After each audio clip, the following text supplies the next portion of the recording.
you so much for having me. I am totally honored to be here.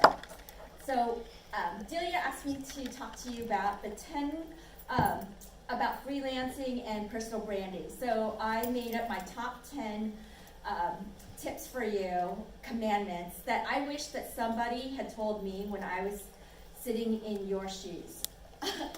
I mean, sitting where you are now. It's like a double metaphor, whatever. Okay, so how many of you are interested in working in media, for sure? And in the news business in particular? Okay, so just give me a sense of what do you want to do, just shout out what you want to do in particular. Sports media? Okay, like sports broadcasting or something Yeah. like that? Okay, well, my tips will apply whether you want to be a freelancer or regardless of what industry you want to work in. So here we go. So to tell you a bit about me and how I got into freelancing was, this is 2014. I was offered a job at a startup to be their news editor and to be a writer for a startup financial news site. I was given the job. I gave my 2 weeks notice at Investors Business Daily, which is actually very close by here, and my manager, my immediate supervisor, my editor, organized a going away party for us at Tompkins Square, our local watering hole that we often went to after work on Fridays. Then just a few days before my last scheduled day, the startup founder retracted her job offer. And she said, I'm not giving you the job anymore. It's a long story why. We don't need to go into it. Then, so I was like, holy shit. And I don't have a job now. And I told my editor what happened, and he was like, well, you really can't stay here because you've already showed emotionally that you want to leave. So, but we will let you freelance, and you can work for us from home. And a lot of people did that at IBD, actually. They continued working for the company even after they quit. So I thought, okay, so not one to cry over spilled milk, I said, okay, why don't I start ghostwriting financial news articles for financial advisors? Because when I was at Investors Business Daily, I covered exchange-traded funds and mutual funds. Do you guys know what those are?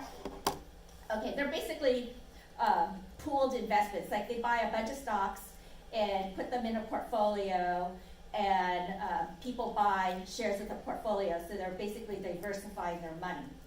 So when I was there, I just found that so many people, financial advisors, were just so caught up in speaking in their jargon and just using all these like financial buzzwords, and they would say, fat tail risk and like short tail risk, or just like whenever you ask somebody a question, they would just like I couldn't even understand them sometimes. I was like, why don't you just speak in plain English? And I thought, you know what, this would be amazing if they could do that, because a lot of people want to know want to know what their take is on things, but they couldn't communicate in layman's terms. And so I thought, I could do that for people, because I felt like that's what my job was basically to translate what they were telling me and put it into layman's terms for the public to understand, information about the stock market and financial instruments. And even one time I tried to do a Q&A with a financial advisor, and get this, she would have been featured in a monthly special. She would have had the whole half of the A1 section to herself. The ad that goes below that feature costs like tens of thousands of dollars, if not like $100,000. I don't know. But that's like very, very valuable real estate. She could have been presented there front and center for free if she could have just spoken in plain English. But she couldn't do that. So she couldn't get that publicity. Can you imagine not being able to like take this opportunity if you just can't get out of your own way and speak in normal terms? So I thought, like, this is what I could do for people. So that's what I decided to do. And so So basically, for freelancing, I just got on the phone and also emailed everyone I knew, because I had a base of all these people that I used to work with, and said, hey, this is what I'm doing now, let me know if you need help. And so I ghost wrote financial news articles for financial advisors, and they were mostly in industry publications like you see here. Stuff that the normal people wouldn't read, like there's plan sponsor, financial advisor, institutional investor. You might have heard of The Street. Have you heard of Jim Cramer? He's always shouting and screaming. And one day I tried to get my clients into Forbes, and they said, we're not taking any more financial advisors, but we do need people to write about exchange traded funds and mutual funds. And I was like, me, I used to do that very thing for Investors Business Daily, and then so that's how I got into Forbes. I wasn't even seeking it out or anything like that. It just happened. So what you have to do when you first, regardless of what industry you want to work in, I suggest you join a professional organization. So commandment number 1 is, thou shalt join a professional organization. And for instance, for years, I've belonged to the Asian American Journalists Association. And that's our mutual friend Gina in the front right here, if you can see her. She was president, and she's been one of my best friends ever since. And that's how we met, is through the Asian American Journalists Association. And you really need to find people who are doing the same thing as you, so you can build a support network. They will help you with whatever, they have tons of resources at these organizations. And you can belong to them as a student as well, because they have student chapters, they offer all kinds of student programs, and even scholarships. And even if, for instance, the Asian American Journalists Association, they offer scholarships, and I know that college is so ridiculously expensive, and their scholarship is a pittance compared to what you're paying. But it's not so much about the money. It's like you get the recognition of having won the scholarship, and so you get the street cred that goes with it. And you get to network with all the people in the organization, because then you get invited to their celebration lunch or dinner, whatever event they have, and then you get to schmooze with everybody. And it's very important to do that. And one time I got a job through AAJA, because one time they contacted the Asian American Journalists Association. Let me start over. ABC News Primetime was looking for field producers who could speak Vietnamese. And so they contacted Asian American Journalists Association for people who had such skills. And that's a logical place for them to look, right? So, and I saw that listing through their email blast. And that's how I got the job. But if I wasn't on the email blast and a part of that organization, I would have never seen that opportunity. So you never know where things can lead you. And there is an organization for everything. There's, I also belong to Society of Professional Journalists. Maybe some of you might want to be in the Writers Guild. There is a support or an industry organization for everything. So raise your right hand and say, I swear, I will join a professional organization. I will join a professional organization. Thank you. Okay. Number 2, thou shalt get a mentor. Okay, have you ever heard that nobody succeeds alone? It's true. There's no such thing as a self-made person. Even Bill Gates and Jeff Bezos would tell you they had tons and tons of support, and even they have mentors. And every company, even every CEO, has a board of advisors that they even have people that complement their skills. Like if they're not good at branding and marketing, they get someone who is. And if they're not good at accounting and numbers, they find someone who fills that niche. And so then every company and every person is just like a blend of this synergy of brains. And throughout this talk, I'm going to give you my commandments, and I'm going to suggest some books that are authors from which I got the idea. And so for this one I got from The Success Principles by Jack Canfield. Have you guys heard of Jack Canfield? He's the author of the Chicken Soup for the Soul series. Oh, yeah. Like, he started that, and he has all kinds of like self-help and personal development courses, and he has really good books too about it. Okay, so reach out to somebody that you would want to mentor you, and you'd be surprised. People like to help more than you would think, and you might think like, oh, why would they be interested in helping me? You know what? Being a mentor is as much as is a two-way thing. People love to mentor, and I'm actually a mentor to a high school student through the Fulfillment Fund, and there's tons of people who do that. My husband is a mentor too. And say you approach someone and they say no or just ignore you like a fart in church. What do you do? Think. SW, SW, SW. That means some will, some won't. So what? Somebody's waiting. You are going to get tons of no's and rejections, but that's just a part of the journey on to finding your yes. Number 3, thou shalt network. Network, network, network. And I recommend you read this book called Never Eat Alone by Keith Ferrazzi. So there's many, many ways you can network, and you can join social media groups, you can join meetups. I'm a part of many, many meetups and have gone to many, many meetups. Oh, Delia, you're in a meetup for hiking, right? Many. So that is like so important, because you know what? As they say, it's not what you know, it's who you know.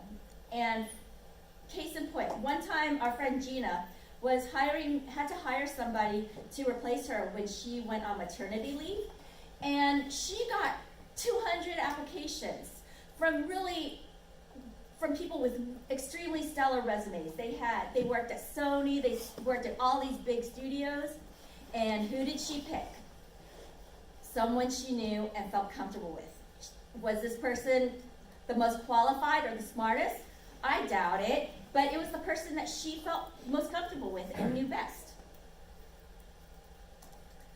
So, number 4, thou shalt be a niche expert.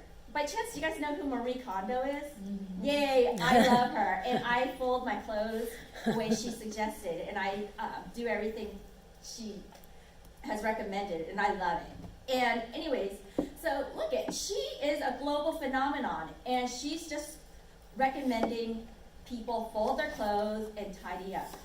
And you have to be known, so she's like known for like that thing, like that organization. Like when I was at Investors Business Daily, I only wrote about exchange traded funds and mutual funds, of all the things that you can invest in. And even within that, there's a lot of diversity within that, because there's just so much going on within that one niche. And like, I've never written about sports. I would starve if I had to do entertainment, and that's okay. And if there were no job, and if there were the jobs in journalism left were sports and entertainment, I would have to do something else probably, because I just wouldn't want to do those, and because it's just not my cup of tea. So you have to find your niche.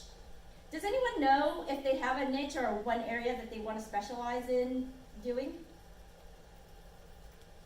Okay, what? Tell me. Commercial advertising is like really what I want to do.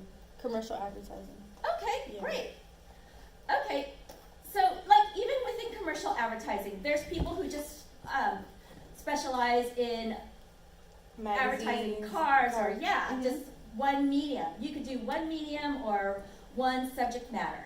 And you could be an expert in a niche in many ways. Like for instance, you could just be the one person that only writes sales letters, or only writes commercials, or only writes TV commercials or radio copy, or be a subject matter expert like I was with exchange traded funds and mutual funds.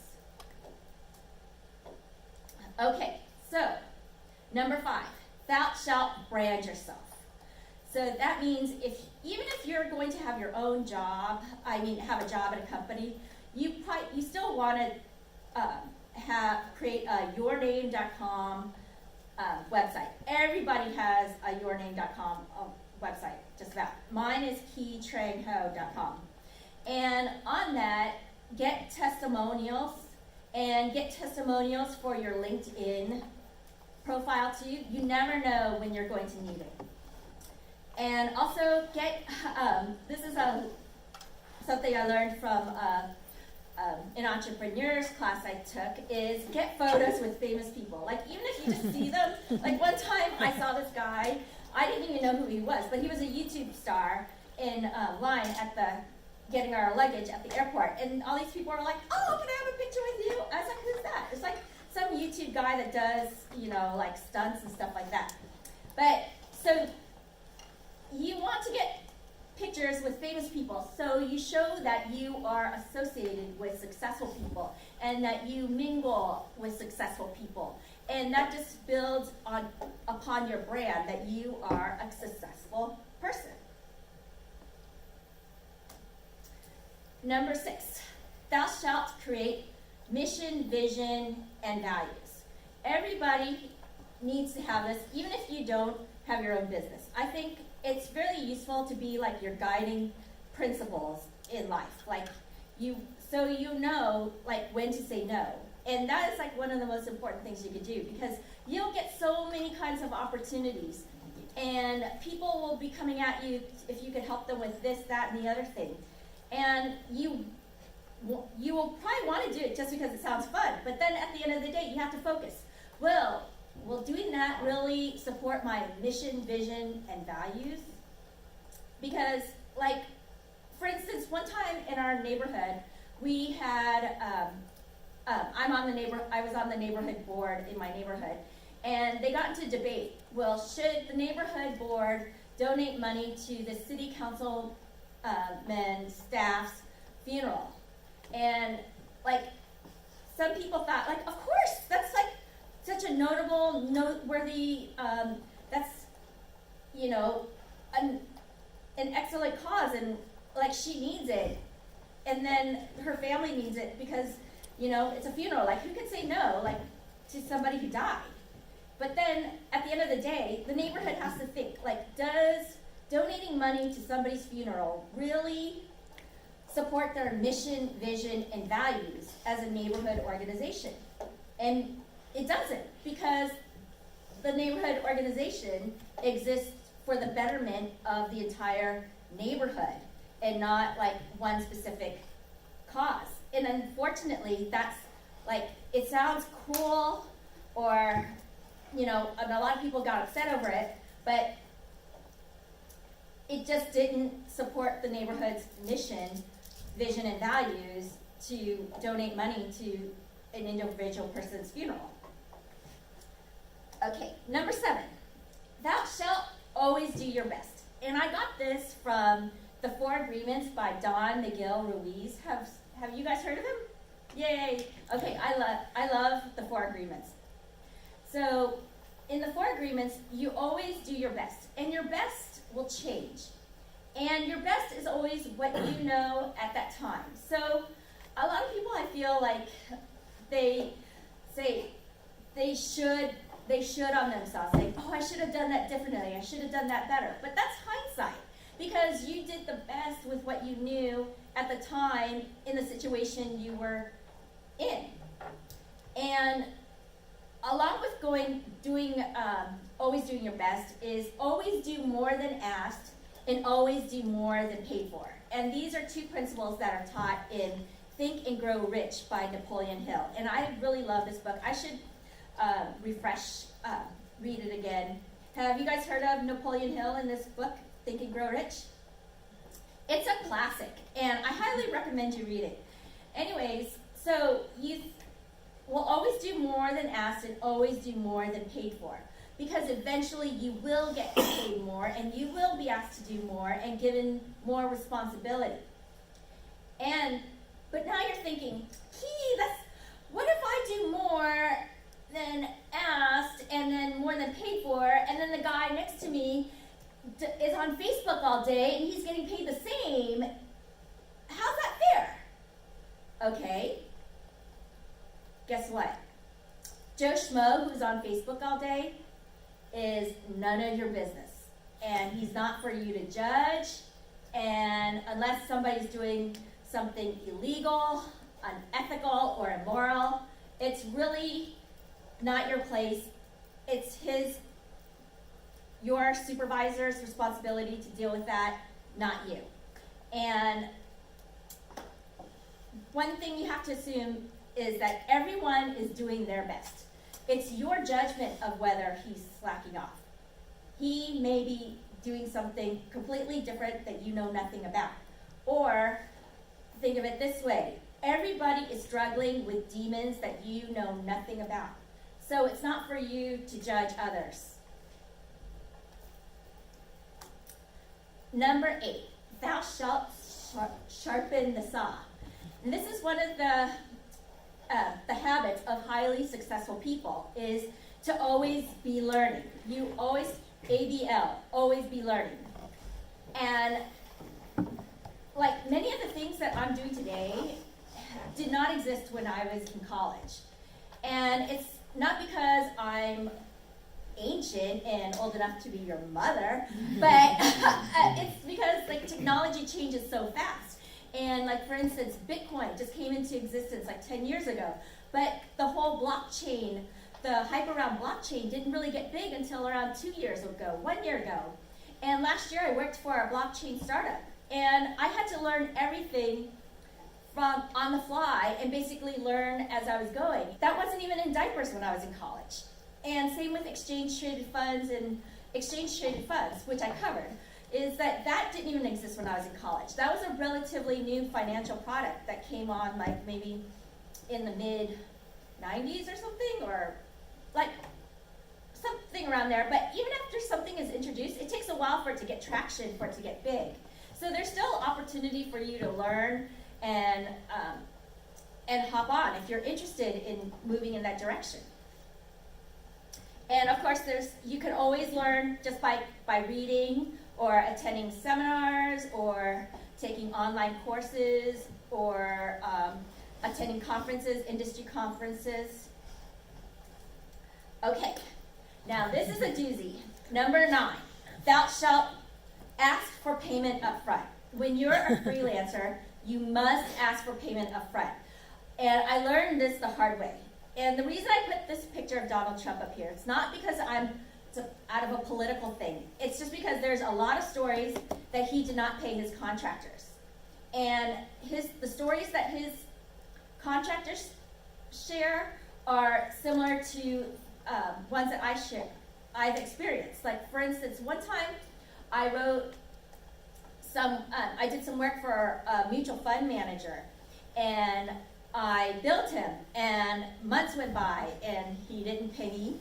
And so I called and emailed them, and they gave me the we pay our bills on Monday and you'll get it on Tuesday, whatever, run around. And weeks go by again, nothing. And then so I reached out to a PR person that we mutually knew, and I said, what's up with this? He hasn't paid me. And then I learned that he didn't even pay his web designer. He didn't pay other people.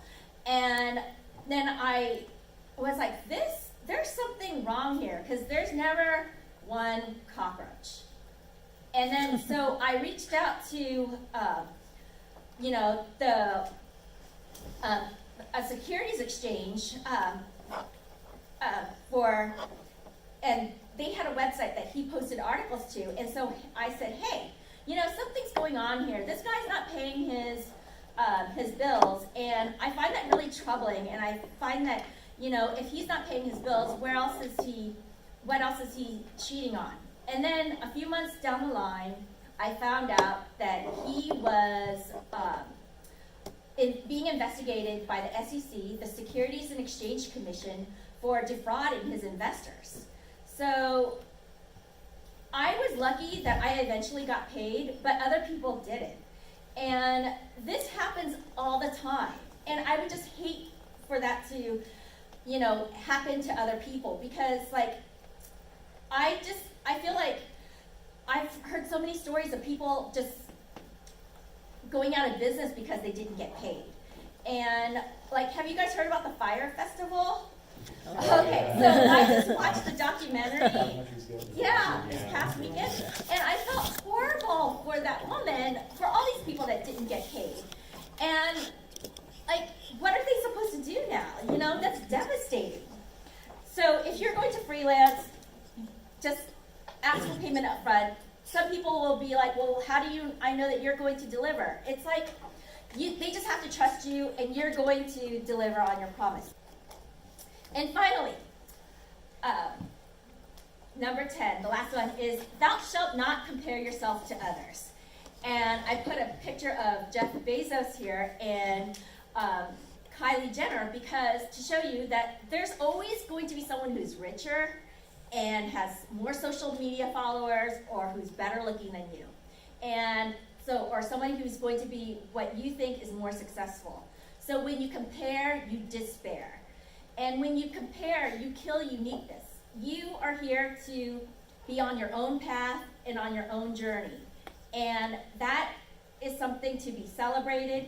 And instead, if you eschew it and say, oh, I wish it was this, that, and the other thing, then you're like arguing with reality, and you're just only going to make yourself miserable. So, and that's it for me. And I'll tell you, this is this picture right here. This is me with Mr. Wonderful from Shark Tank. And this is like a long ass time ago, but me with Jesse Ventura and at the DNC convention. And that guy on the right, he looks like Bill Clinton, but he's not. Anyways, I showed this to you, and then here's a picture of a spread I did in a Vietnamese newspaper called Người Việt, that just means Vietnamese people. And I wrote the story, and I got